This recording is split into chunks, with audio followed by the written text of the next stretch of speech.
Boa noite mais uma vez aos todos os colegas.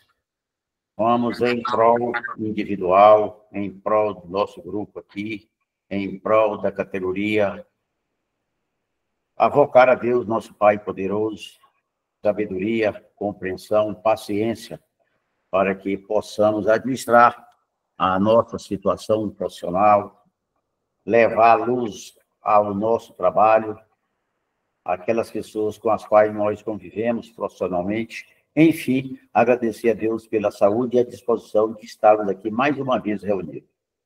Fazer, portanto, a oração maior que nos ensinou. Pai nosso, que estais no céu, santificado seja o vosso nome, venha a nós o vosso reino, seja feita a vossa vontade, assim na terra como no céu. O pão nosso cada dia hoje, perdoai as nossas ofensas, assim como nós perdoamos os que nos tenham ofendido, não deixeis cair em tentação, amém. Nosso colega Leandro chegou já. Tem alguma notícia para nós, Leandro?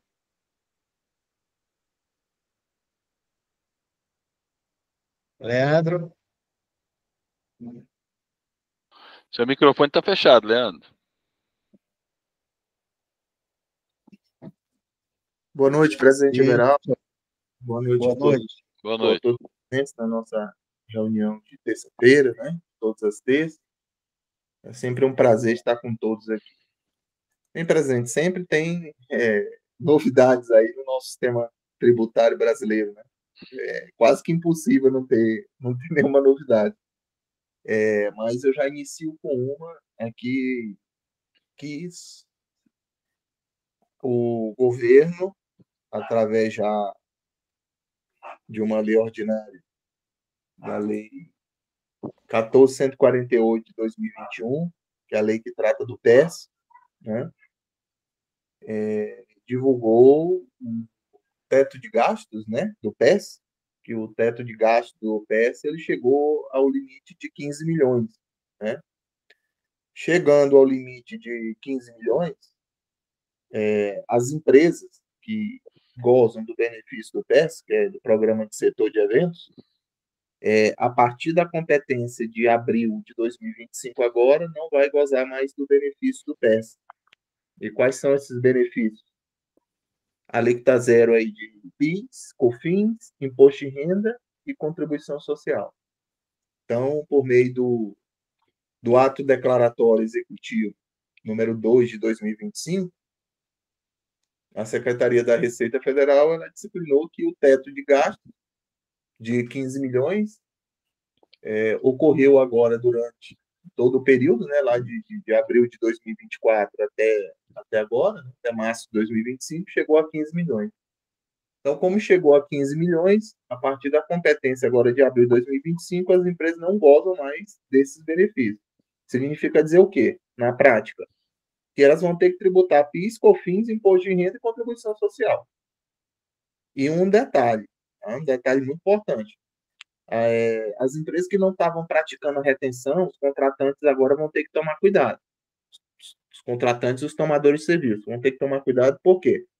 Porque as empresas que eram favorecidas aí, que recebiam o tratamento, o benefício do PES, o contratante não retia o imposto de renda, a contribuição social, PIS e o COFINS, porque era alíquota zero. Então, não tinha como o contratante reter algo que o contratado não recolhia, né? Mas agora o contratante vai ficar atento que, ainda que por um esquecimento, por uma falha, o prestador não destaque essas retenções da nota, a responsabilidade continua no contratante de qualquer forma. Então, ele vai ter que ficar atento para quê? Para ele começar a realizar as retenções quando devidas, né? Caso algum serviço que estaria sujeito ao PES no passado, né? Vamos dizer assim, estava sujeito à alíquota zero, ele não praticava a retenção, então, a partir de abril de 2025, ele tem que praticar a retenção. Então, como a responsabilidade das retenções está no contratante, do imposto de renda, da contribuição social, do PIS, da COFINS, ele vai ter que ficar atento agora para voltar a reter a partir da competência de abril de 2025. Alguma pergunta para o nosso colega Leandro? Alguma pergunta? Não tem pergunta, Leandro. Tem mais alguma coisa, Leandro? Tem uma outra situação, presidente, muito importante. Não, o Ronan levantou o braço lá. Ronan, Colegas, é o seguinte, só para ratificar para todos vocês, vamos ratificar agora no início da reunião e também lá mais no final, de que o Jorge se disponibilizou no dia 1º de abril estar aqui conosco num bate-papo tradicional sobre o imposto de renda. Então, vamos todos nós ficar atentos para essa data, divulgar aos nossos colegas que, por acaso, não estiverem aqui nessa reunião. Dia 1º de abril, ainda tem alguns dias, vamos cada um anotar aquelas possíveis dúvidas que sempre ocorrem no imposto de renda, né?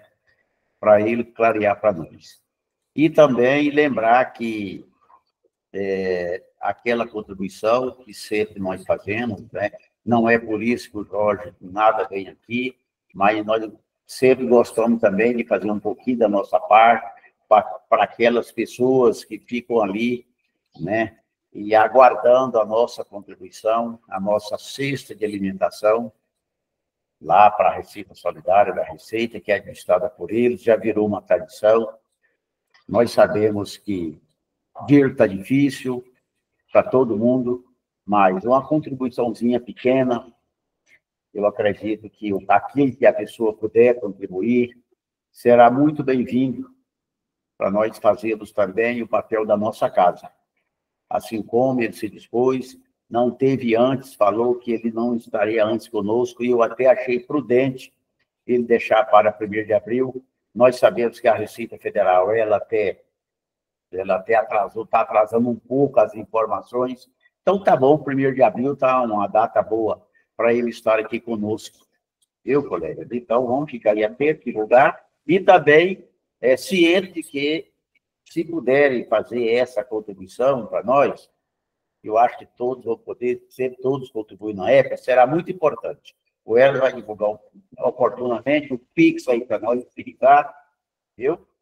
É isso aí, colega. Lá mais no final nós vamos reforçar novamente, para lembrar todos, para não esquecer do dia 1º estarmos aqui todos presentes. Obrigado. beleza. Aí o Pix, o Wesley vai colocar, né? O Wesley. Sim, vou colocar sim, vou divulgar. Então, Leandro, continua. Bem, presidente, uma outra situação, uma outra manifestação da Receita Federal aí que eu achei interessante, foi no que diz respeito àquela somatória, aquela somatória, aquela composição da receita bruta global, quando há sócios em comum no quadro societário, né? E nesse caso foi muito interessante porque existe uma empresa optante pelo Simples e uma outra empresa não optante pelo Simples, né? Uma empresa ali, ali optante pelo lucro presumido. E nesse momento, essa empresa que não era optante pelo Simples Nacional, que era optante pelo lucro presumido, era uma empresa que explorava a atividade econômica de comércio varejista de veículos usados, né? E o sócio era em comum nos dois quadros, né? Nos dois quadros societários. Só que aí houve uma situação que a empresa colocou a Receita Federal da seguinte forma. Nós sabemos que a atividade econômica de revenda de veículos usados, comércio varejista de veículos usados, desde que conste nos seus atos constitutivos, ali no objeto do contrato, a base de cálculo para os tributos federais, PIS, COFINS, Imposto de Renda e Contribuição Social, é a diferença da venda pela aquisição. É a base de cálculo, né? Ali para empresas ali do lucro presumido. E a empresa questionou qual seria a receita bruta que ia somar com a receita bruta da empresa que estava no Simples Nacional para efeito de desenquadramento. Se era a receita bruta do valor da venda do veículo usado, ou se era a receita, ou se era a receita bruta total ali, sem fazer a diferença da venda pela aquisição, né? Aí ela fez esse questionamento na Receita Federal e até a resposta foi até interessante. No cômputo dessa receita bruta global, ela não vai ser a base de cálculo dos tributos federais dessa empresa que trabalha com revenda do comércio varejista de veículos usados, que na linguagem popular é garageiro, né? Na linguagem popular aqui é chamado de garageiro. Então, como tem sócios em comum, né, no quadro societário, a receita bruta a ser somada, a receita bruta global dessa empresa, dessa revenda de veículos usados que está no lucro presumido, não vai ser a diferença da venda pela aquisição, certo? Vai ser só o valor da venda. Ou seja, vai ser o total que ali a empresa que revende veículos usados recebeu. Essa vai somar com a receita da empresa optante pelo Simples Nacional. Se ultrapassar de 4 milhões e 800, desenquadra a empresa do Simples Nacional. Então, foi interessante porque a consulente aí, a peticionante aí, ela trabalhou com uma situação bem específica, né? Ela colocou uma situação bem interessante, porque as empresas que revendem veículos usados e que é optante pelo lucro presumido e que tem essa atividade no objeto de contrato, a gente sabe que a base de cálculo dos federais é a diferença da venda pela aquisição. Então, a base diminui, né? Então, até por isso que nessas atividades, dependendo do formato do negócio jurídico da empresa, compensa a opção pelo lucro presumido. Mas a Receita deixou bem claro que a receita bruta global a ser somada aí não é a diferença da venda pela aquisição, é o valor da venda propriamente dita do documento fiscal. Leandro, Sim. supor que duas empresas sejam do Simples Nacional. A somatória das duas ultrapassou os 4.800.000, né? As duas empresas excluída do Simples, É só uma, né? Nesse exemplo nosso, uma era se for duas do Simples, as duas desenquadram. mas o capital delas superior, ela tem 100% em uma e tem 25% na outra. Não, se o sócio for em comum, soma, independente do percentual. É comum. Isso, a não ser naquele outro inciso em que o sócio participa no capital em mais de 10% de uma empresa que não recebe o tratamento Exatamente. diferenciado. É, Excetuando essa. Aí é outra questão, mas essa. se as duas forem União EPP e o sócio for em comum nos dois quadros societários, aí desenquadra as duas. Todas as duas forem simples, desenquadra as duas. Infelizmente. Agora aconteceu que esse fato aconteceu em 2023. Mas em 2024 ela não saiu do Simples, certo? Eu acho interessante ela sair do Simples a partir de 2025. Não, mas se acontecer o fato, presidente, por obrigação, ela tem que ir no portal e pedir o desenquadramento. Ela não Mas tem que esperar nada, a Receita Federal não se enquadrou, não, nenhuma das duas, em 2024. Aí pode ficar pior, porque se a Receita Federal qualificar como de ofício, vai ficar pior. Aí volta 5 anos para trás, né? Exatamente. É isso aí. Na verdade, aí vai ser desde a data de abertura da empresa. Viu? Exato. Alguma pergunta, pessoal? Agora Alguma presidente, esse ano, um detalhe muito importante que eu observei nessa decisão, nessa manifestação da Receita Federal foi o seguinte: ela já trouxe o conceito da reforma tributária, o conceito de receita bruta da reforma tributária, viu? Então, em que sentido que eu estou falando? Com a introdução aí da Lei Complementar 214/2025,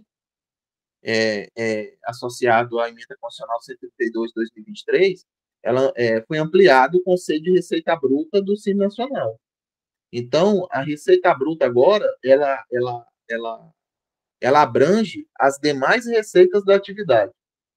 E nessa manifestação da Receita Federal, ela já utilizou essa terminologia para receita bruta, demais receitas da atividade. Então, tem que tomar cuidado agora. Vamos supor que o cara não manda o estado bancário. Aí eles autuam ela, certo, por omissão de receita. Aí vai valer a omissão de receita por que determinou, certo, o Estado ou o município para fim de desenquadramento, né? Exatamente.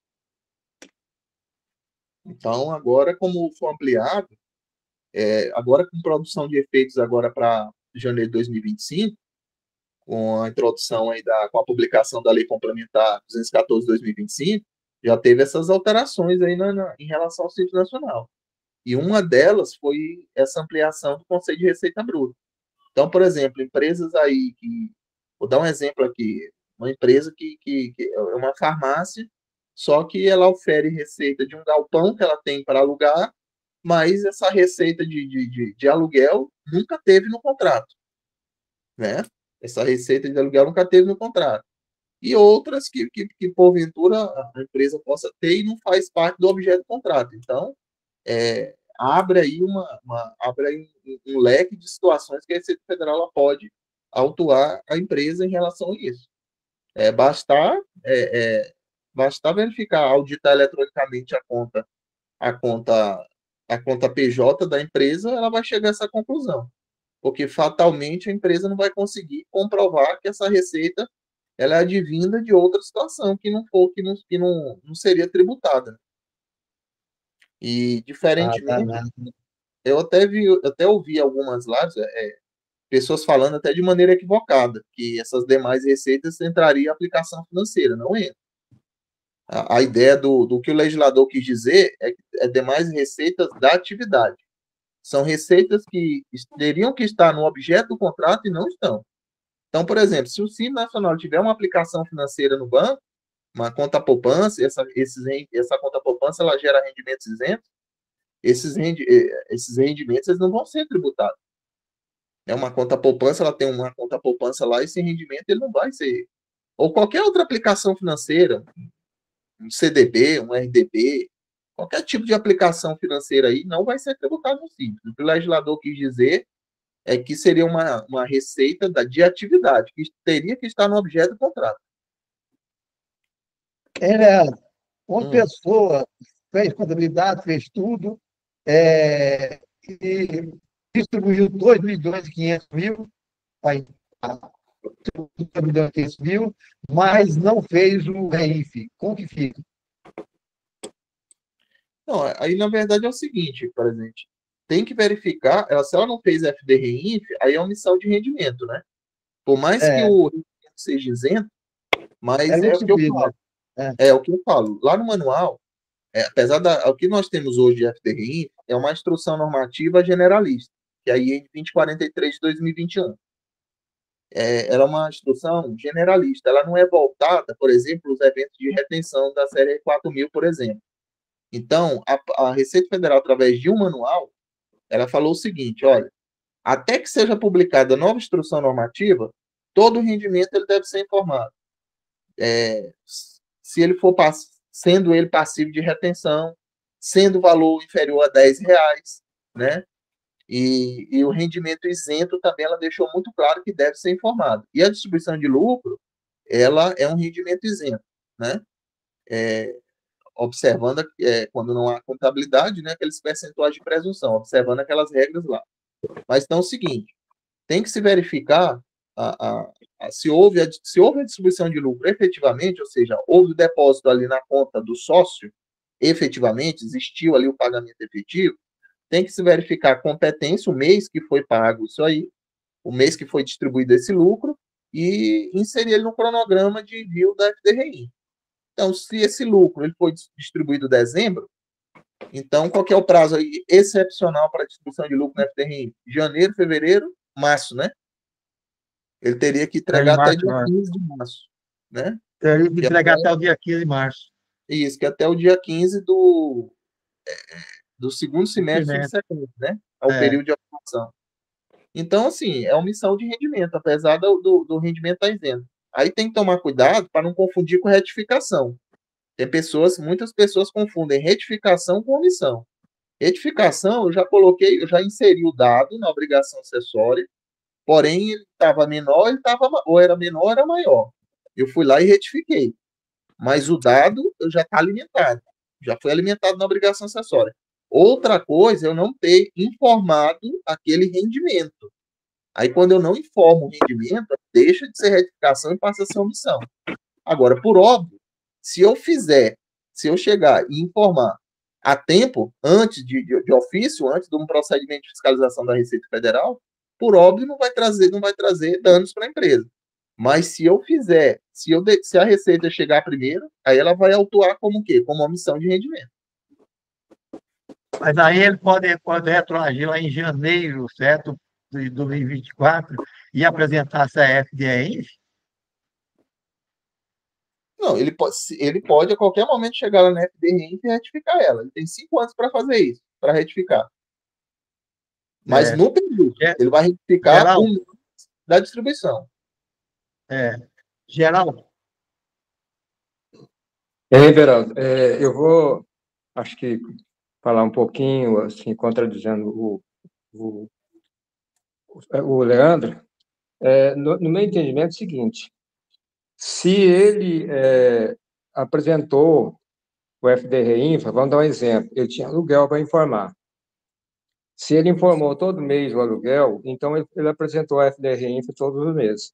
Então, aí, nessa situação, ele volta mês a mês lá e informa a distribuição, mês ou trimestre, que quiser, né? Que eu faço mensal essa distribuição de lucro. E eu acredito que não vai ter problema, não. Por quê? Porque, embora o Leandro fale que não é retificação, é omissão, mas eu não vejo problema nessa situação, não. Desde que ele informou a FDR-Infra naqueles meses que ele vai ter que informar a distribuição de lucro, tá? No meu entendimento. Agora, se for de mês... Geraldo, foi 2.500.000. Ó. Não importa o valor, se caso... não, entenderam.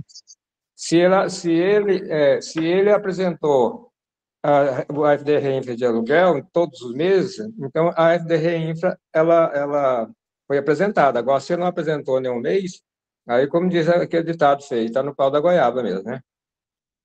Mas esse cara não é de aluguel, não. É lucro distribuído mesmo. Ele achou o lucro, certo? Distribuiu e não apresentou a FDI. Eu sei, Veraldo, mas a empresa, às vezes, paga aluguel para alguém. Se ela paga aluguel para alguém, ela apresentou a FDR-Infra todos os meses.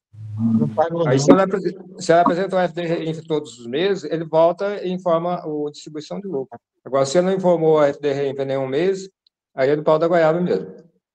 Pau da goiaba mesmo. Alguém quer fazer pergunta? Alguém mais quer fazer pergunta? Ô, Fábio, tem alguma notícia aí para nós? Eu entrei depois. O Leandro falou sobre o negócio do PES? Falou. Não, do PES não, do PES, né? Não, DESP, né? PES. PES. Falou, né? Falamos, Fábio.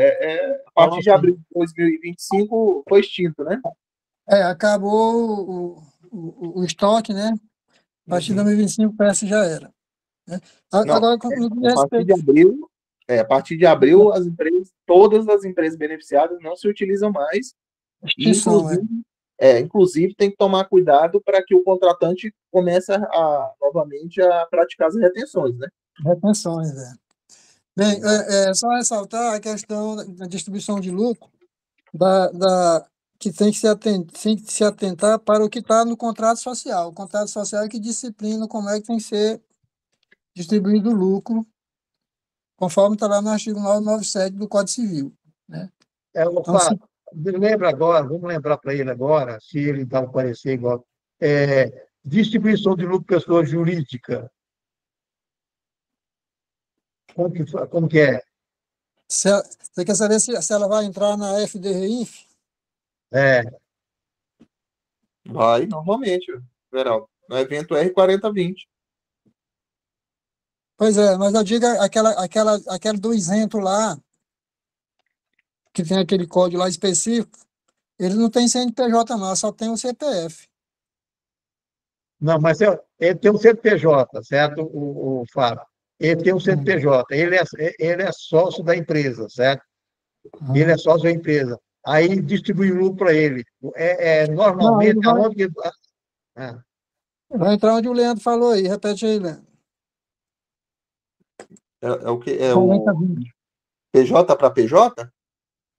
É, 40-20, né? É no R4020, pagamento pessoa jurídica. para pessoa jurídica.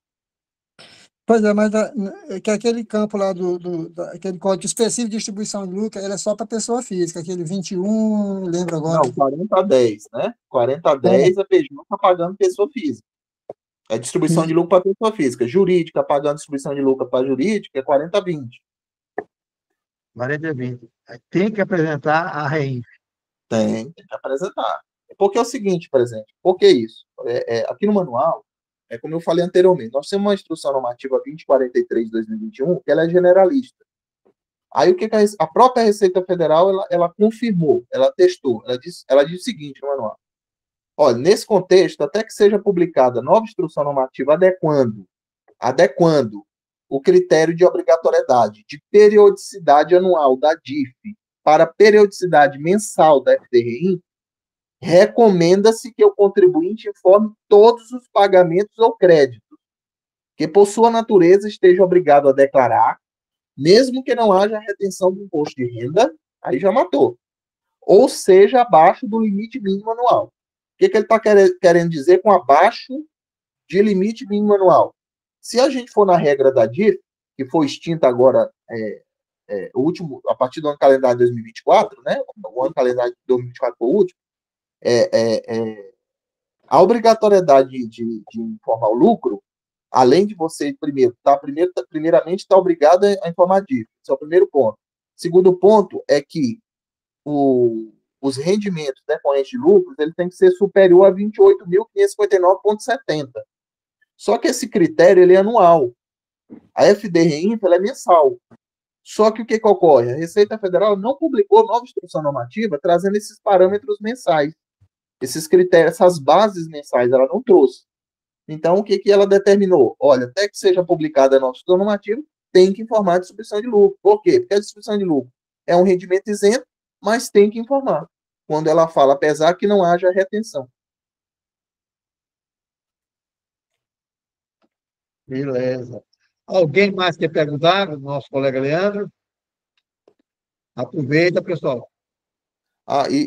Fábio, e outro detalhe também, viu, Fábio, que eu observei muito ao longo dessa trajetória do PES é o seguinte: tinha muitas empresas que estavam utilizando o KNAI que se enquadrava no PES para não tributar os 4 federais. Agora não vai adiantar, agora a partir de abril. Agora vai ter que tributar de novo. E se escolher o KNAI que a tributação ela é majorada, vai ficar pior. Não, e quando eu vi o ato da Receita lá, o ato declaratório, eu digo, mas não deu 60 meses ainda.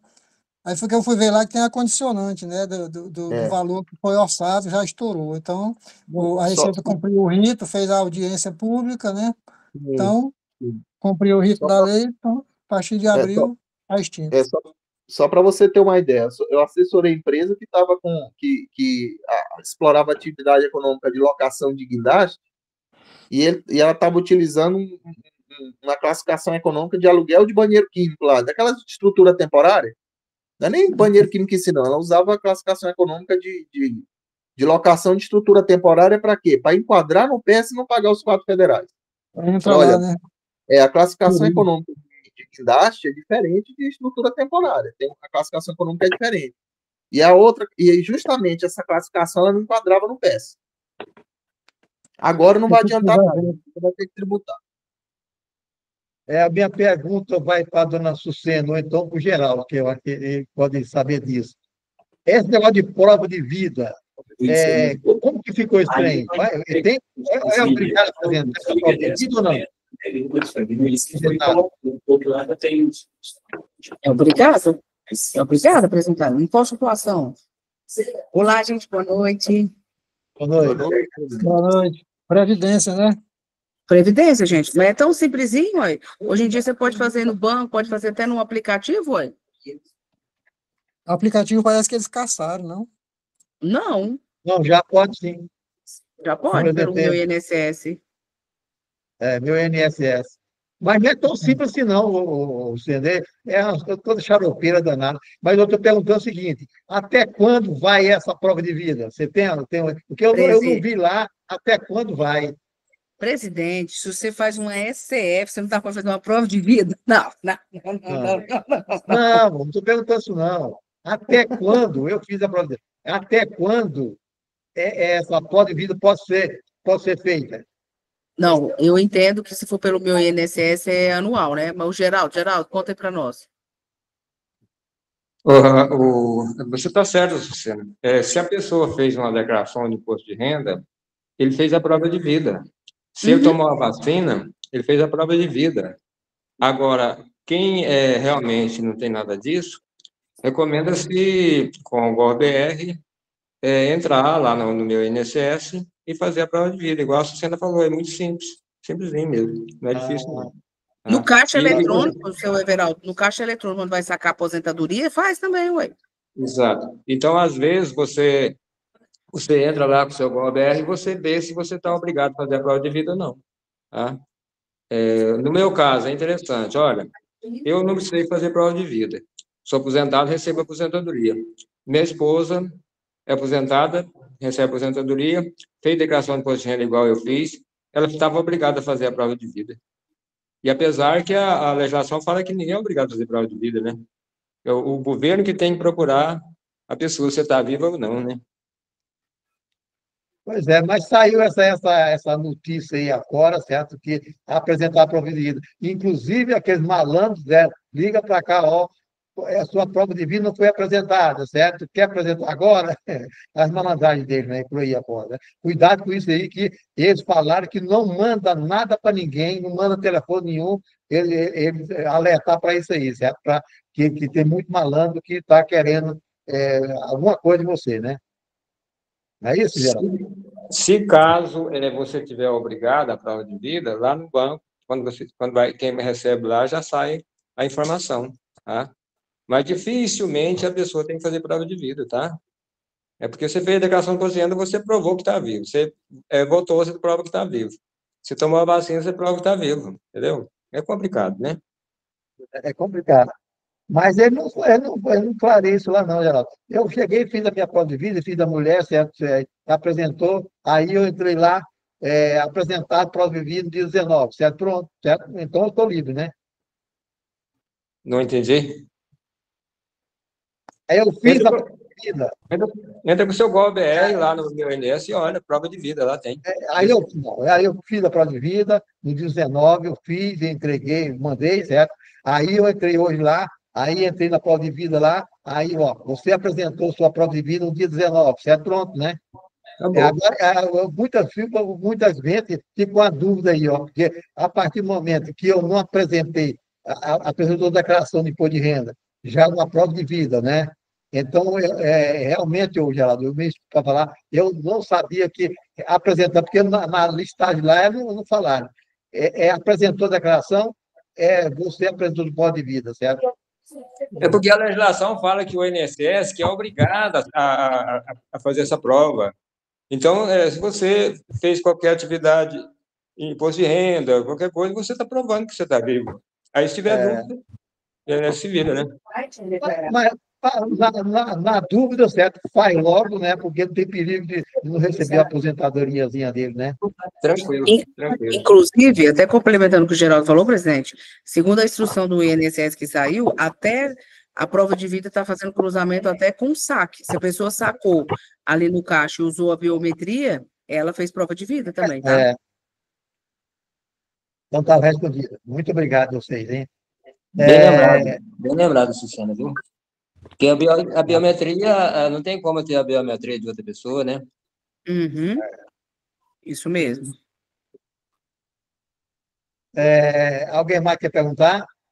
Presidente Beraldo, Fala, irmão.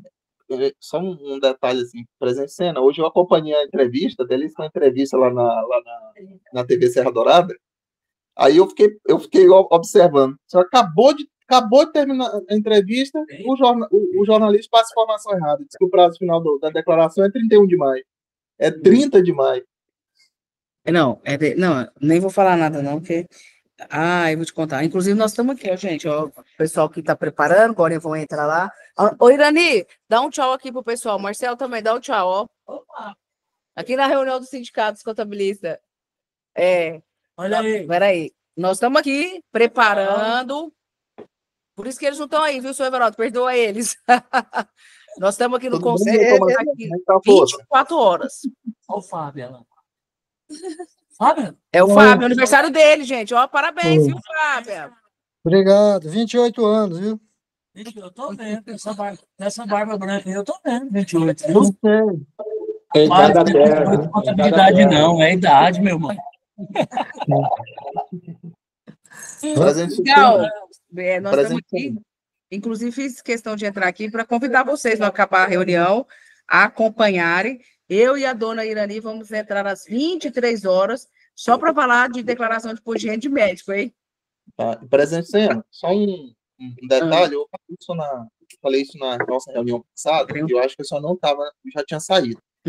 Eu participei de algumas lives, assim, infelizmente, assim, alguns profissionais eles têm algum entendimento equivocado, né? Com a introdução da Lei Complementar 214 de 2025, né, que trata aí do IBS, CBS, né, reforma tributária em si, né, os impactos, o pessoal já está começando a sentir os impactos, né, porque o cronograma de tomada de decisão apertou. Então, um dos é a tomada de decisão em relação à permanência no Simples Nacional em 2027, que tem que ser em setembro de 2026, e uma segunda tomada de decisão no mesmo mês, de setembro de 2026, para saber se vai ficar com o Simples Nacional, com o IBS e CBS por fora ou por dentro, né? Se for por fora, de janeiro a junho de 2027. Aí o pessoal até falou assim, gente, o que o conselho ou o sindicato pode fazer em relação a isso? Bem, gente, isso aí é lei complementar, né? Isso é uma lei complementar e depois vai ser regulamentado por meio de decreto, por meio de resolução. Então, não há o que se fazer na situação. O que tem que se fazer é o seguinte, é se programar, né? Entender da reforma tributária, entender o que ela quer nos dizer, entender as alterações e, em agosto de 2026, já ter o planejamento tributário pronto, mostrar isso para o empresário, para poder ser tomada, para poder fazer essa opção pelo Simples para 2027, em setembro de 2026. Leandro, eu posso falar uma coisa? Gente, infelizmente, é o seguinte, é uma das situações que eu tenho até brigado muito aqui com a junta comercial. Leandro, falar, a gente fala, conscientizar, a gente tem conscientizado. O problema é que o empresário brasileiro, ele não tem noção do que é ser empresário.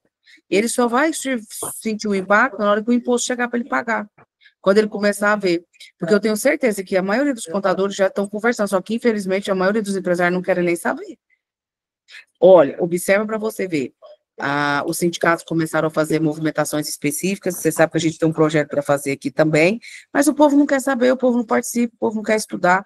E não estou falando de contabilidade, não, gente, estou falando do empresário, porque o cara também precisa entender do que vai fazer. Os empresários não querem saber de nada? Eu estou mentindo? Não, ninguém quer saber. Principalmente, porque assim, a maioria das empresas do Brasil, 80% é optante pelo Simples Nacional, né? Então, assim, eu venho falando sobre isso, a gente já vem batendo nessa tecla, eu acredito que desde 2022, eu acompanho a reforma tributária desde 2019. Então, vai haver uma mudança de preço, né? Então, os profissionais vão ter que começar a falar de preço, uma coisa que não é do cotidiano, né? Esses dias eu até levantei uma questão, assim, pouco se comenta, que como com a reforma tributária, o IBS e CBS vai ser calculado por fora, né? Aí fica a pergunta, qual que vai ser o valor que vai ser colocado na gôndola lá daquela empresa do comércio? Vai ser o valor sem a tributação do IBS e da CBS ou com?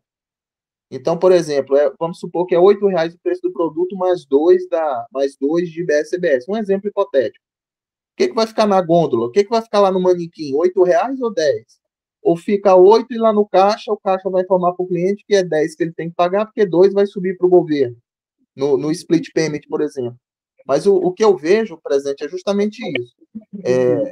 Eu acredito que tem pessoas que vão querer trocar o pneu do carro andando.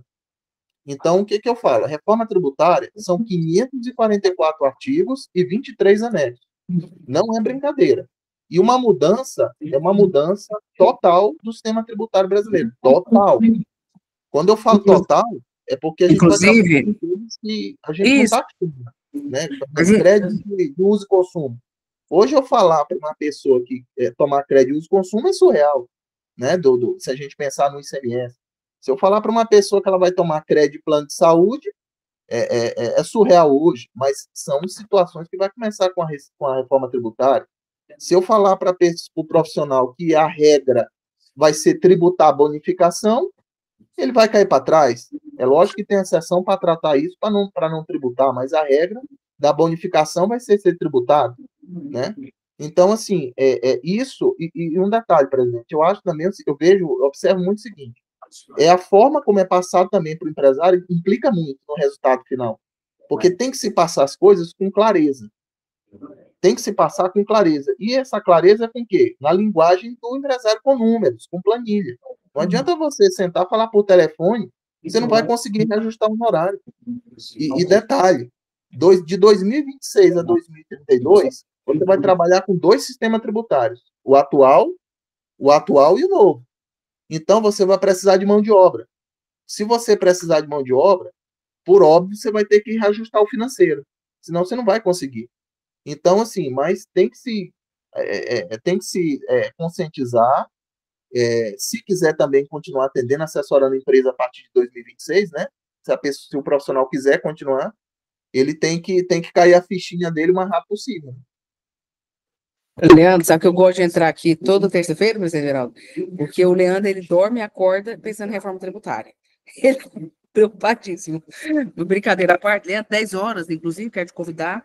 Eu não sei por que você não aceitou o convite de vir cá, que a gente vai ter um especialista da reforma tributária, o cara que trabalhou junto com o Bernardo Apip na formulação aí do projeto para assistir. Agora eu vou fazer uma pergunta aqui. Nós estamos falando de um regime tributário que vai chegar hoje. Se você perguntar para um empresário, para o contador, quanto que custa o imposto de uma carne aqui no estado de Goiás, ele não vai saber responder. Quanto você paga de tributo na carne?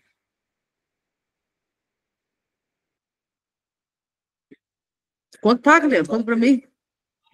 O pior, presidente, e eu digo mais.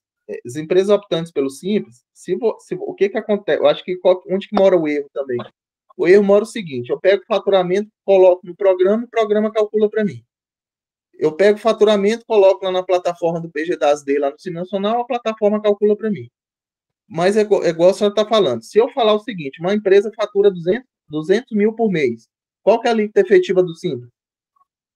Se eu falar assim, calcula para mim sem o programa e sem botar lá na plataforma do Simples, vai ter muita assessoria que não vai saber calcular.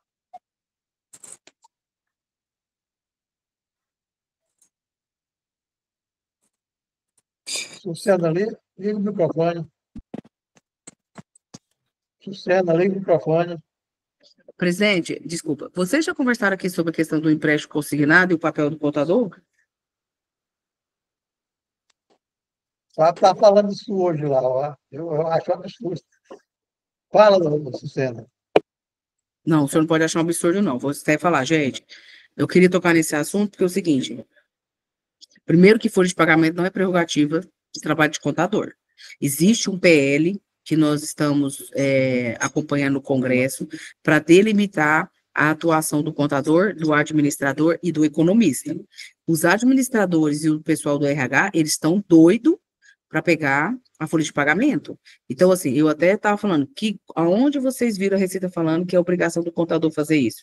Porque se alguém tiver um vídeo, vocês me mandam, porque é a hora que a gente ir lá pedir para eles colocarem o dado cadastral do contador lá no E-Social também. Então, eu acho assim, ó, o senhor tem um sistema aí, né? O senhor tem um sistema, o senhor conhece de informática. O senhor concorda comigo que na hora que vier o empréstimo, o senhor vai fazer um lançamento só? O senhor não vai entrar no seu sistema, o senhor não vai lançar aquele evento na folha de pagamento, é um só lançamento ou você vai fazer um lançamento mensal? Está explicando isso aí, certo?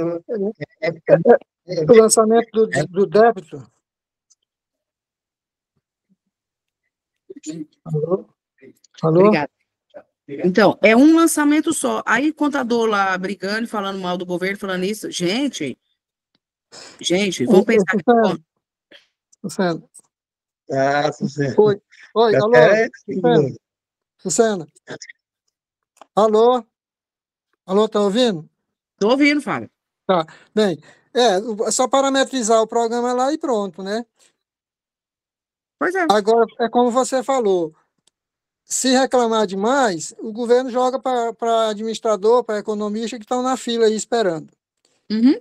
Inclusive, tem esse projeto de lei, inclusive eu já estive lá em Brasília uma época, que isso aí estava lá com Paulo Paim, e ele segurou lá porque estava avançando, né? E nós estivemos lá e pedimos para ele segurar. E agora tem aquele camarada também, aquele que fica falando aí, toda hora reclamando da Receita Federal, e se intitula contador aí, o contador não sei o quê, como é o nome dele? O revoltado. Revoltado, né? Para mim, ele está fazendo um grande desserviço para a categoria, com aquele deboche dele junto à Receita. Porque hoje nós temos clientes, a maioria dos clientes nós temos por quê? Por causa da burocracia da Receita Federal. Né? Bem ou mal, é nossa parceira. Aí o cara fica toda hora metendo o cacete na Receita. A Receita não tem seus defeitos? Tem. Mas eu entendo que na hora principalmente quando vier essa reforma tributária aí do CBS e BS aí, que vai diminuir muito a questão das obrigações acessórias, né? Aí o pessoal vai ver com o empresário em cima, não, vamos reduzir o honorário, porque acabando as obrigações acessórias. Então, assim, quanto mais burocracia tiver, mais serviço o contador tem. É trabalhoso, mas é dinheiro para ele cobrar como honorário. E ficar brigando com a Receita, eu não recomendo para ninguém. Né? Fábio, Sim. eu gostaria de falar com a Sucena o seguinte: me interessa essa parte fiscal, trabalhista, não me interessa a parte fiscal, não me interessa nada. Me interessa, sim, a coisa mais linda que existe é o que a contabilidade para que faça o mundo distribuído sem qualquer tributação, certo? Isso aí é uma maravilha do mundo, certo? E se a pessoa não fizer contabilidade, ele não poderá estar fazendo essa isenção. É maravilha, mas é como a Tudo Sucena que me falou aí. interessava é fazer a contabilidade, o distribuído lucro, certo? Que é a coisa mais linda que existe, certo? É mais linda e perfeita, mas acontece que o empresário, como a Sucena falou aí, ele não está nem aí, não tem noção da importância que é uma contabilidade para a tomada de decisão dele. Mas ele vai ter que entrar nessa, Fábio. Vai ter que entrar, porque as informações financeiras vai chegar para a Receita e as informações que ele vai ter, eles vão colocar lá, ela não é verdadeira. Contabilidade que vai falar que é verdade ou não, é gerenciamento mesmo aí. Mas isso aí, na realidade, vai demorar.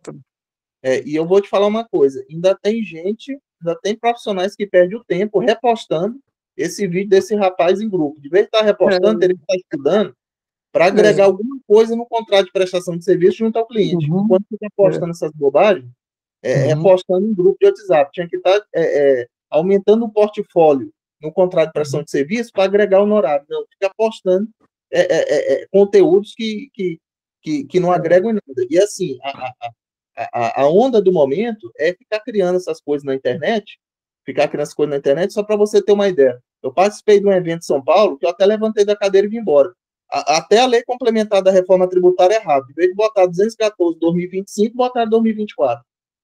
Quer dizer, então assim, é isso que está acontecendo pela internet e a pessoa tem que tomar muito cuidado. Às vezes que aparece lá, me dá uma raiva tão grande, certo, do grupo, que eu vou lá com uma raiva danada. É um absurdo aquele rapaz, certo? Então, isso aí, ó, se todo mundo não olhasse para aquilo lá, mas muita gente olha, acha ele bonito, certo? Ele acha interessante isso, certo? Muita gente acha. Para mim, é uma coisa que denigra a Caixa Contábil, certo? Eu acho assim. Ô, Vanildo, fala. Presente só um momentinho, Vanildo. Perdão, Geraldo. É o Geraldo primeiro, Vanildo. Posso fazer uma pergunta para a presidente? Posso estar equivocado? A senhora me corrija e o Fábio me corrija, viu, Fábio? Se eu estiver equivocado. Eu vou bater bola aí, não é minha área o direito trabalhista, minha área é o direito tributário. Mas, pelo que eu observei, posso estar equivocado, essa questão do crédito do trabalhador, me parece que o roteiro ele começa lá no DET. Aí eu vi um pequeno risco o profissional com relação a isso. Por quê? Porque o DET, ele não vai só a informação do crédito trabalhador. Então, veja bem, se o empregado ele ingressar com uma reclamatória trabalhista, lá no DET, posso falhar aqui pela memória, se em 15 dias você não clicar lá, o empresário é considerado ciente. Então, essa ida de profissionais no DET tem esse leve risco. Então, eu estou batendo bola aqui, tá? Na área trabalhista. Fábia, eu acho que seria interessante um contrato aí para ter acesso compartilhado nesse DET, busca compartilhada, para quê? Porque no que dizer respeito ao crédito ao trabalhador, para verificar se o empregado ele solicitou isso via o banco, porque o que a gente observou foi que esse crédito do trabalhador, a empresa não tem governança em cima disso, né? Não tem nenhuma governança, não tem nenhuma gestão. É empregado e banco, instituição financeira. Mas eu vi esse pequeno risco ali no DET, porque se você clicar lá, se você tiver acesso lá, você tem que tomar muito cuidado. Mas o que limita, o que delimita isso? Contrato. Alô? É o que eu falei na reunião hoje, Leandro. O contador hoje tem que estar olhando diariamente esse DET, tem ainda a questão mensal de olhar o portal Emprega Brasil, tem que informar esse desconto lá no E-Social, uma rubrica, né? Mas feito isso aí parametrizado, mas tudo bem, mas a questão do DET tem que estar olhando diariamente. Geraldo, fala. Eu não vou acrescentar nada, não. Eu vou fazer, no meu ponto de vista, eu acho que com a minha ignorância, eu imagino que esse consignado para a CLT é um tiro no pé para o trabalhador, do meu ponto de vista. Porque quando é o consignado para aposentado, pensionista, eu não vejo tanto problema, porque ele já tem garantido o provento dele todos os meses. Agora, o trabalhador vai se endividar, pode ser demitido, e aí depois ainda vai para consignado os 40%. Então, no meu ponto de vista, tomara que eu esteja errado, isso aí vai endividar a classe trabalhadora, vai colocar muita gente em dificuldade. Esse é o meu ponto de vista.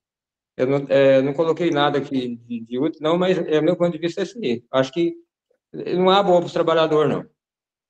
Mas me parece, Geraldo, que quem vai garantir o FGTS, se ele entrar em outra empresa, ele continua com o pagamento dela lá, né? Sim, mas veja bem, se o cara for desempregado e não conseguir arrumar outro serviço ligado, vai comer os 40% do FGTS dele. Então, no meu ponto de vista, está comendo o patrimônio dele e se endividando. Porque, eu acho que eu sou bem ignorante nesse negócio de empréstimo. O que o empréstimo vai resolver? O cara fica doidinho para pegar um empréstimo, comprar uma televisão nova, comprar não sei o que mais novo lá, um celular novo. Depois, se não der certo... Agora, o aposentado, o pensionista, eu não vejo dessa forma, porque já tem um provento todos os meses, entendeu? Desculpa aí essa colocação. Já tem um que quer pegar aí. o empréstimo para comprar a bicicleta elétrica, viu? Verdade. Então, um detalhe também, viu, Geraldo? Boa sua colocação, porque é o seguinte, a gente tem que entender que financiamento, crédito, empréstimo do banco, quando ele for alavancar. Por exemplo, as empresas elas adquirem empréstimo no banco para quê? Para alavancar. Ela vai ali inicialmente cobrir uma dívida, mas ela vai ter uma alavancagem financeira lá na frente. Eu penso o seguinte, se a classe trabalhadora, se ela não tiver instrução suficiente para calcular, para saber o cálculo de juros, para saber quanto que isso vai dar até o final do empréstimo, na quantidade de parcelas, é o que você falou. Então, aí entra a questão cultural também. Só que aí, até tem aquelas questões também que acaba que vai ter que ter uma mão de obra também, vai ter um controle por parte das empresas, porque é o seguinte, pelo pouco que eu vi da medida provisória, tem um limite lá de 35%, né? Isso já até existia antes, né? Então, esse crédito aí, ele tem que consumir a remuneração líquida dele, a líquida, né? Ali descontado de pensão alimentícia, né? 100%. Descontado de outras despesas, tem que ter um parâmetro de 35%, né? Tem que ter 35% livre para ele poder tomar esse crédito. Então, esse controle vai ficar na mão de quem? Esse controle vai ficar na mão da empresa. Então, querendo ou não, vai trazer uma mão de obra, mais uma mão de obra para a empresa. E, agora, em relação eu acho que o mais justo seria, no mínimo, o empregado comunicar à empresa que ele fez um empréstimo junto ao banco. E não deixar a empresa, o empregador, ter que ficar consultando, né, no DET todo mês, né, para saber se... Você pensa aí uma empresa com 100 empregados, né? Com mais de 100 empregados. Ficar consultando... Lógico que hoje vai ter automatização para isso, mas pensa você ficar consultando isso. E é um serviço que não agrega nada, não vai agregar valor de honorário, não vai agregar nada. Só mão de obra. Só mão de obra.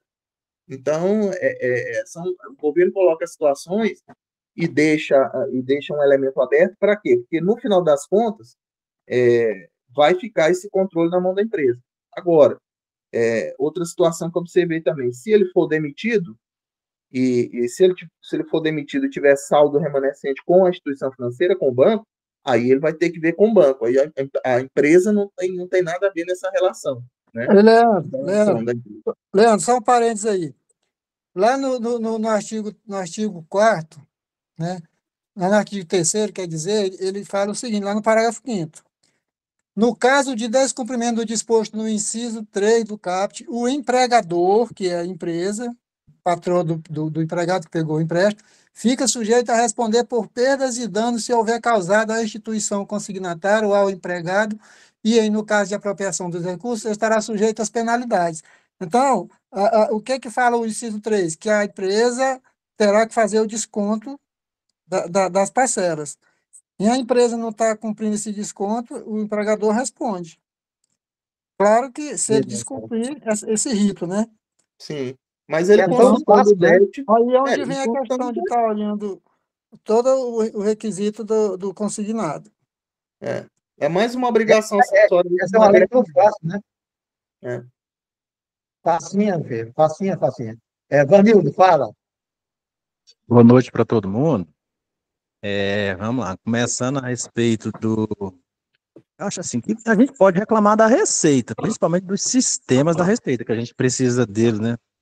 E-Social, ECAC, essas coisas, a gente tem que reclamar, que não adianta criar coisas que realmente a gente pode chorar lá, conversar com o cliente, agregar nos honorários, mas não tem como trabalhar, porque os sistemas não funcionam, a gente vai trabalhar só de noite agora, porque durante o dia o trem não funciona, determinados sistemas. Só vive fora do ar. Então, o que adianta criar coisas que o contador pode agregar, mas o contador não pode fazer nada se não trabalha? Tem esse lado. Tem que reclamar da Receita. Não adianta criar coisas e não ter sistema, não ter estrutura para isso. Outro ponto desse do consignado, acho que foi o Leandro, alguém falou aí, o caminho o trabalhador vai lá na carteira digital dele, agora no começo, aí já aparece, ele libera para os bancos terem acesso às informações dele por meio do E-Social, então a Dataprev vai intermediar isso com os bancos, vai fornecer para os bancos, desde que o empregado autorize, que o banco tem acesso às informações da folha dele para fazer uma análise de crédito, né? Vai olhar, fazer uma análise, e depois fazer uma proposta. Vários bancos vão fazer isso, vai aparecer na carteira digital do empregado, ele vai lá e escolhe a melhor proposta, fecha com o banco, e o banco manda isso ou via web service, ou via um sistema próprio que o banco vai acessar lá e colocar os contratos. Isso, depois disso, o que a Dataprev vai fazer? Vai enviar uma mensagem lá no DET, que isso está previsto lá por volta do dia, parece que é todo dia 21 até o dia 25 de cada mês. Então, o primeiro vai ser 21 de abril até o dia 25. Posta uma mensagem nesse tal de DET, automaticamente o DET envia um e-mail para quem cadastrou lá, que todas as empresas tiveram que fazer o DET, enviada uma mensagem lá para o e-mail, foi cadastrado e diz assim, olha, foi postada no DET uma mensagem, entre lá e acessa. Essa mensagem só vai dizer assim, olha, foi concedido empréstimo para um empregado que está atrelado ao seu CNPJ, ao seu estabelecimento. Vai lá no portal Emprega Brasil. Então o DET vai ser só um intermediário, só um canal de mensagem, não vai dizer nada de contrato, de parcela. Onde é que o empregador vai ver isso? No portal Emprega Brasil. Já vi um monte de gente falando que esse troço não funciona, não entra, vive travando, não funciona. Então, de que adianta criar as coisas e não funcionar? A gente não tem como trabalhar. Tem esse detalhe. Se lá no Emprega Brasil é onde você vai pegar os dados do contrato, quantas parcelas, e vai colocar na folha. Previsão que a primeira folha que tenha desconto disso seja de maio. E aí vem, desconta na folha, existe um evento específico no E-Social para isso vai para o E-Social joga isso lá para o sistema do FGTS Digital. Se você reparar as guias do FGTS Digital, acho que a partir de hoje ou ontem, já está aparecendo informação lá de consignado. Hoje eu emiti aparece lá, não consta consignado para esse empregado, as guias emitidas. Já tem esses campos lá, então o E-Social vai jogar para o FGTS Digital e você vai pagar isso junto com a guia do FGTS. Aí vem as perguntas, e se não pagar a guia do FGTS? Tá, e como é que vai funcionar? Porque já ouvi falar que se não pagar até o dia 20 do mês seguinte, não tem como reimprimir isso e gerar com multa e juros.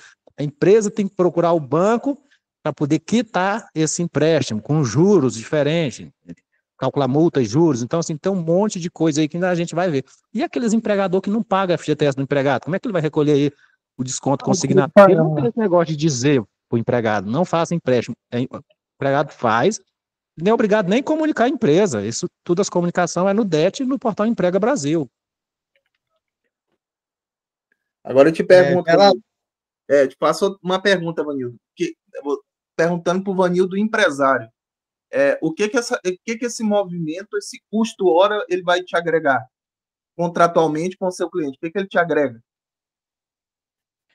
Aí vai depender muito do tipo de cliente que eu atendo, porque tem clientes aí, porque, principalmente os escritórios que atendem pequenas empresas, que aquele lá é o marido, é a esposa, às vezes a esposa que mexe com parte administrativa é o recursos humanos lá dentro da empresa, e intermedia essa parte com o escritório. Então, empresas quando é bem estruturada, isso aí vai ser dentro da empresa, você vai pegar basicamente as informações que eles te fornecem. Agora, empresas pequenas, não, tem um jogo de cintura, porque a gente meio que está ali, querendo ou não, dentro dessas empresas, meio como um DP lá interno, querendo ou não. Os clientes pequenos, vai depender da sua carteira de cliente, para você negociar isso e ver como é que vai ficar. Porque, assim, o negócio está aí, a gente está no meio, mas, assim, meu medo principal não é nem tanto a questão de trabalho ou não, é os sistemas, simplesmente não funciona.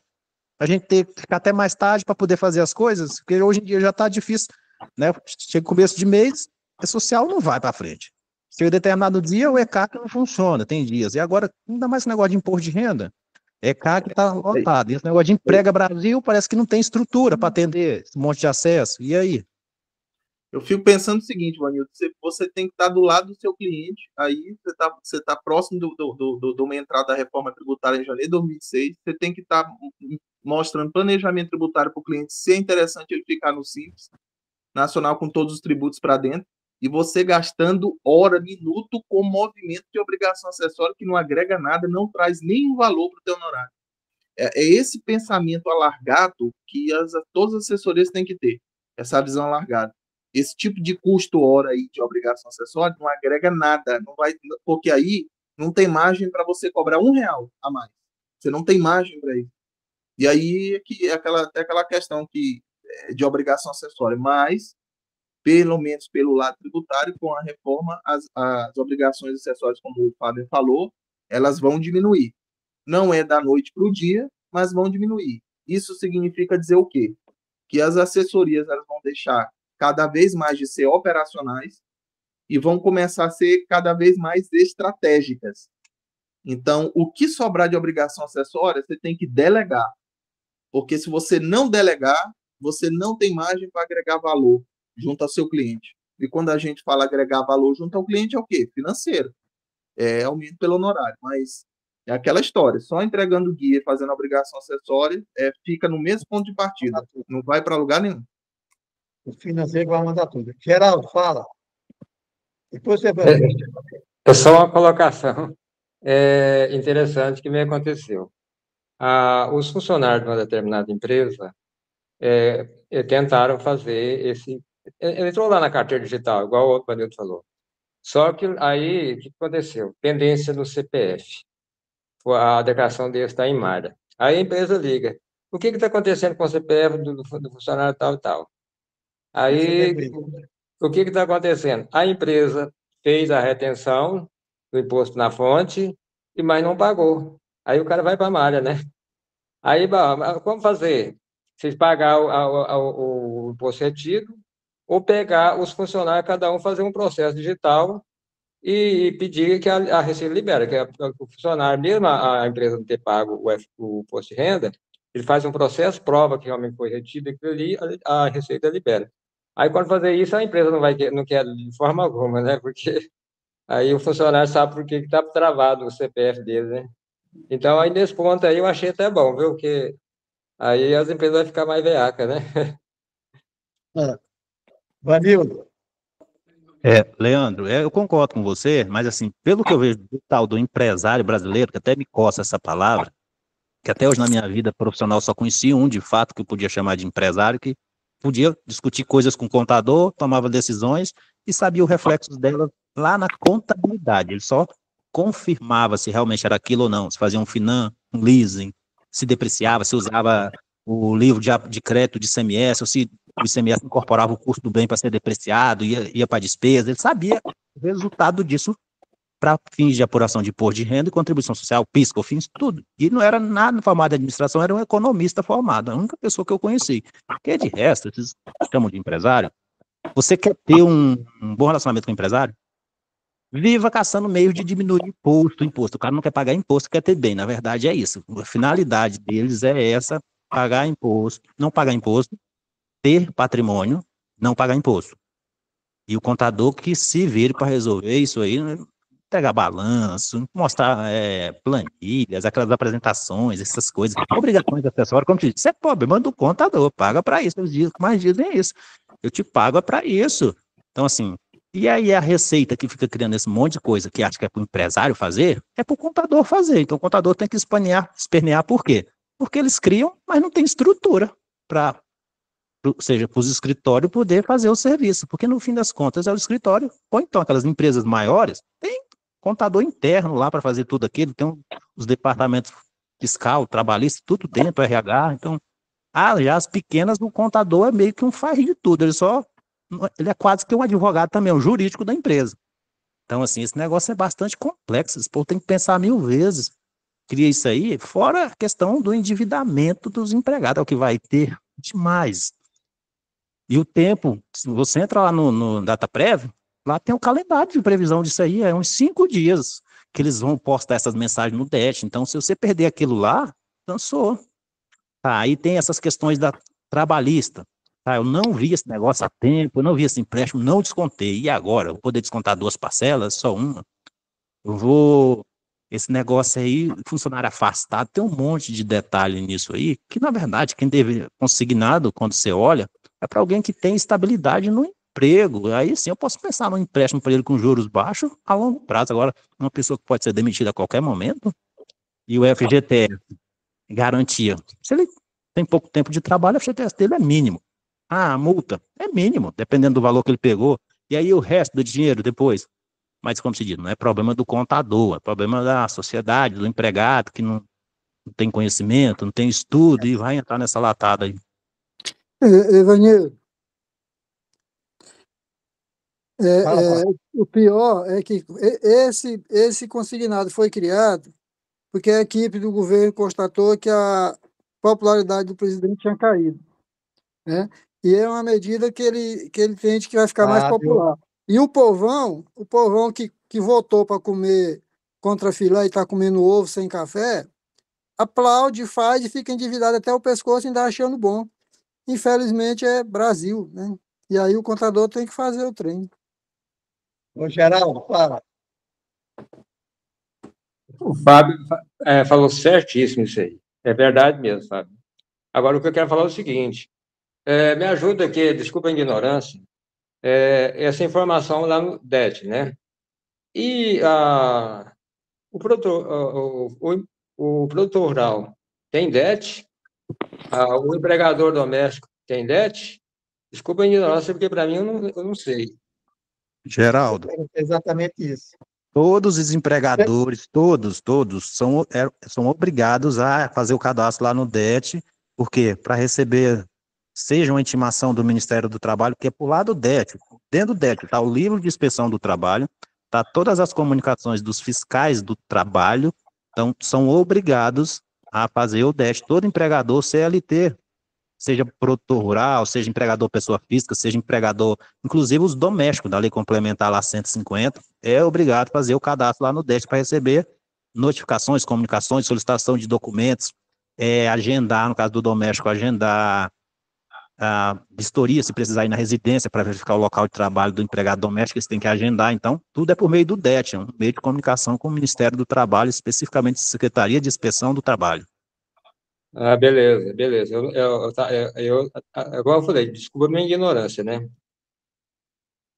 Mas esse tal de DET, o Vanil, os empresários acham que quem é o DET é o contador mesmo, viu? Não, Ele é tem que olhar função da tudinho. empresa. Lá no DET tem que pôr um Pois e-mail, na mas verdade, é da empresa. ele acha que você que tem que ver tudo, né? Agora, eu sempre pego um exemplo seguinte: existe empresário, existe empresário. Realmente eu tenho um empresário que é excelente, certo? Cumpre rigorosamente, eu faço contabilidade, ele fica satisfeito, aí ele chega lá, tira 30 mil para ele, 30 mil para a mulher, certo? Então, ele fica satisfeito quando a gente apresenta a declaração dele, fica tudo. Então, isso que seria um bom empresário, certo? Assim como você falou, que você tem uma empresa que é dessa maneira, certo? Aceita, certo, a gente fazer contabilidade. Entrega as contas bancárias, entrega tudo bonitinho, sem problema nenhum, paga os impostos que a gente vai, ele não discute, certo? Então, essa é um bom empresário. Agora, existe empresário. Mas, Sucena, fala. Presidente, Liga o microfone. como o senhor é muito estudioso, está sempre à frente do nosso tempo, nós estávamos aqui debatendo um assunto que eu quero trazer para cá, para que o Leandro estude e venha dar uma aula para nós de como que funciona o trust. Quero saber, alguém já fez isso? Alguém já abriu isso? Já trabalha com isso? Leandro, você pode trazer um estudo para nós, que isso é um mercado de trabalho, hein? Sim, trust é uma espécie de contrato lá no exterior. Pois é, mas que cuida do patrimônio, né? Isso. E faz o planejamento sucessório e que agora entrou como obrigatório na declaração. Eu fiquei pensando, eu não conheço ninguém que já fez, não conheço ninguém que trabalha. Vanildo é rico, fala para nós, Vanildo, você trabalha com isso? Amém, Sucena. Deus te ouça essas palavras de rico. Eu lembro, não, eu ia brincar, porque eu lembro desse negócio de trust, eu só lembro da época lá da notícia do Eduardo Cunha, que ele disse que ele tinha um trust, todo o dinheiro dele estava no trust, e foi pego nesse negócio aí, ó. Não, inclusive a contadora estava comentando comigo que lá no trust, por exemplo, quando tem um falecimento aqui, você informa lá para onde você quer ir seus bens. Eu fiquei pensando, gente, a gente tem que falar sobre isso? Eu não vejo ninguém falar sobre isso. A Irani disse que a única pessoa que ela viu falar era o Paulo Guedes. Não, lembro, na época que ele era presidente da Câmara lá, o Eduardo Cunha, a alegação dele era esse negócio de trust aí, que os bens dele estavam lá no exterior, tudo era um trust, não foi ele que recebeu o dinheiro, as propinas, não, foi o trust. Vamos ter uma aula disso, Everaldo? Vamos. Vamos conversar mais. Vamos conversar sobre isso. Devagarzinho eu estou avançando, né, dona Sucena? Devagarzinho vai avançando, já avançamos muito. Hoje eu aprendi uma coisa que, para quem faz contabilidade de igreja, eu estava vendo assim que hoje, para combater lavagem de dinheiro e até fiscalização, as igrejas começaram a declarar o dízimo por CPF de quem está dando oferta. E aí hoje entrou uma pergunta aqui online, por que dízimo não é dedutível, né? E depois eu fui fazer uma pesquisa e realmente tem muita igreja que está lançando dízimo, e quem é contador de igreja, que está lançando CPF por CPF lá. Achei interessante isso, é uma coisa que eu nunca tinha visto. Alguém mais quer perguntar? Alguém mais quer perguntar? Eu queria só para dar uma reforçada, presidente, aí da questão, presidente, do último dia 8 de setembro lá para a opção Plus Simples, para 2026. Certo. Então, nós vamos assistir, torcer para o Brasil, certo? Ganhar dessa Argentina, né? Tá bom?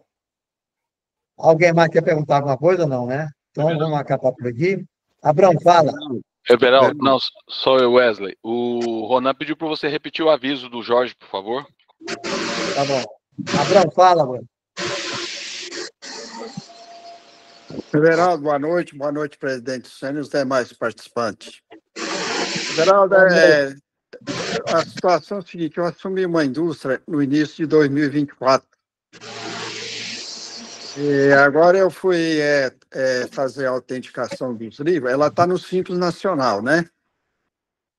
Eu fui autenticar os livros de 2024, aí veio a seguinte mensagem.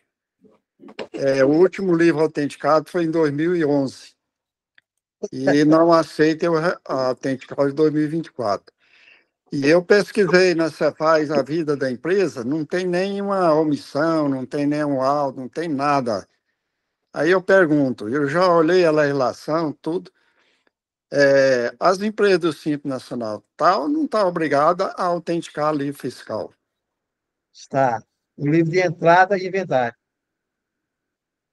Pois é, mas isso lá não fez nada. Desde Pois 2011. é.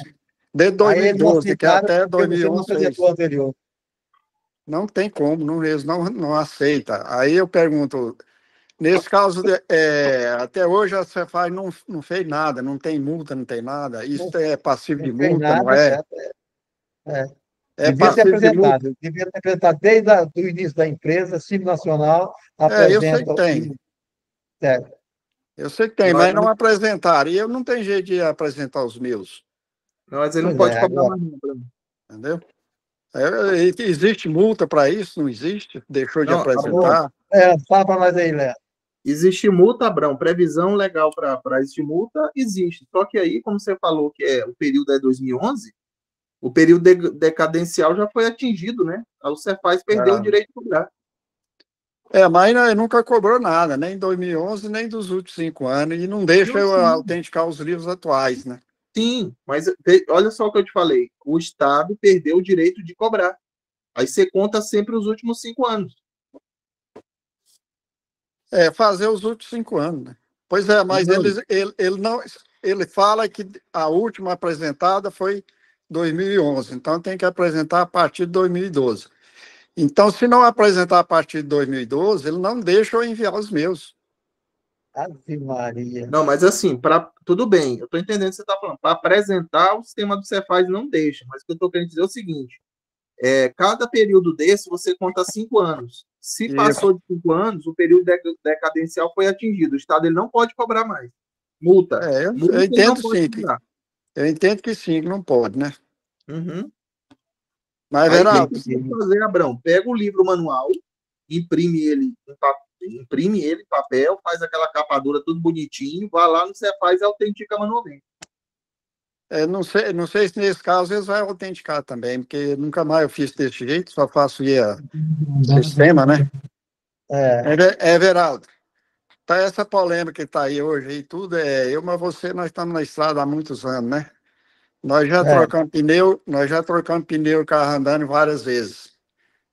E toda vez que tem essas modificações, essas alterações, reforma tributária, isso, blá, blá, blá, aí, papapá. Mas no fim da história a gente tem que adaptar e tocar a vida em frente, né, Veraldo? Nós já enfrentamos isso aí muitas e muitas vezes, né? E no fim dá tudo certo.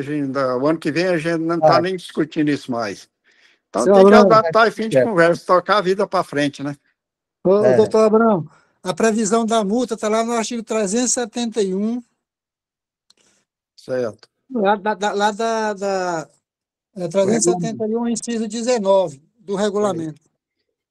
Tá lá, mas agora eu posso, por exemplo, forçar a autenticar os meus livros e devido a isso aí, eles autuar a empresa para trás e o empresário querer me culpar por isso, né? Notifica ele antes. Não está difícil a situação aí. Uhum. Tá, vamos assistir o jogo da seleção. Você pegou 2024, né? Então, você não vai poder apresentar agora, porque você tem que apresentar o livro de entrada e inventar agora. Então, ele vai autuar, se eles autuar e não for obrigado a entregar, tudo bem, mas se eles autuar e você tem que entregar ainda, que é o mal, né? Entendeu? Eu posso forçar a barra do meu e eles vêm para trás e atuar, e o empresário, mas você me entregou, que diabo é isso, né? Tá difícil, né, a situação aí. Do antigo contador, né? Porque eu entrego Alguém tudo. Eu entrego, mesmo Simples Nacional, Everaldo, eu entrego todos os livros, eu autentico todos, inventário, entrada, saída, apuração e tudo. Entendeu? Para evitar problema. Agora, já é a segunda empresa que eu pego que tem essa situação. Vixe, Maria. Mas o pessoal não está ligando para isso, não. Alguém mais quer perguntar? Alguém mais quer perguntar? Presente. Vamos assistir. Boa noite, que vocês tenham uma excelente semana. Turma. Presidente. Turma de estudiosos. Turma de estudiosos. Boa noite. Só uma colocação, só uma informação. Uma manifestação da Receita Federal em cima de um produto em relação ao leite, tá? O leite que a Receita Federal entende que é sujeito à alíquota zero é o leite de vaca, tá? O leite de vaca.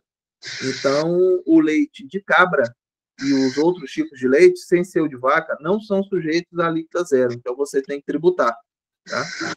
Então, para quem tem supermercado aí, tem que ficar de olho, para não aplicar alíquota zero em leite que não é o leite de vaca. Aí o de porco pode, né? É vaca também, né? Se for leite de vaca, aí é alíquota zero de PIS e COFINS. Se de búfalo. Não entendi, presidente. E búfalo? O búfalo produz leite também, né? Não, aí tributa PIS e COFINS. Aí só se for de vaca para ser alíquota zero. Só vaca. Isso. Então tá, pessoal. Então, vamos torcer para o nosso Brasil lá, então, tá? Então, até na terça-feira que vem, se Deus quiser. Tchau. Boa noite a todos. Boa noite. Boa noite.